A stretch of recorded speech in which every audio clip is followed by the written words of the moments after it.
Kasi when you talk about public service, that's public trust. And public trust involves money. Diba? Ano ang pinagkatiwala sa inyo? Ang pera unang-una sa lahat.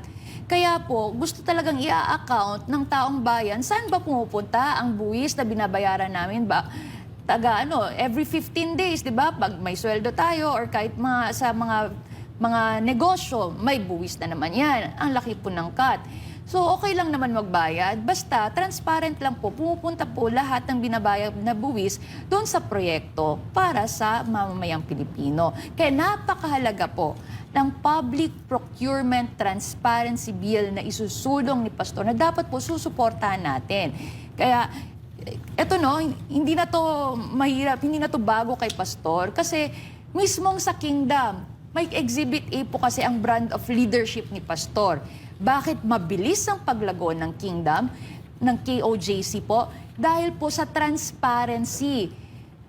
Even sa pag-procure, di ba, may Kingdom na binibuild.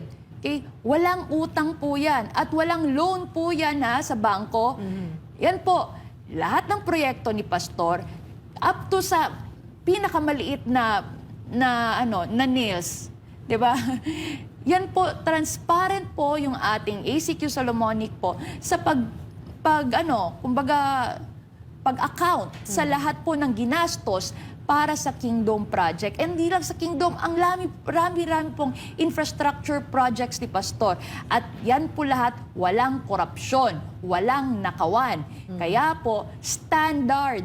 Okay? Standardized lahat po ng buildings na pinangungunahan ni Pastor kasi ayaw niya sa korupsyon. Yes. Kaya nga, Attorney Kay, tayo lang sa KOGC ang pwedeng magsabi na itong put up, pag-build, pag-construct ng Kingdom ay dahil sa blood, sweat, and tears.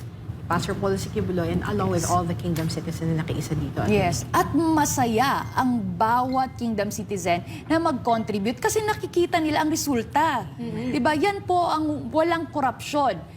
Pag may proyekto po, ang ganda, standardized, okay? Hindi Tsaka tinipid. Attorney, tulad ng sinabi mo, bukod sa walang korupsyon, excellent pa. Exactly, di ba? Kaya hindi yung, okay na yung 20,000 seating capacity, hindi ganon.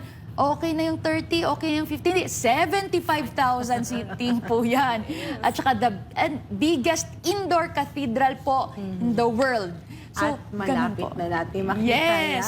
yan. As you can see, yung facade pa lang napakaganda na, Attorney Kay. Totoo, oo.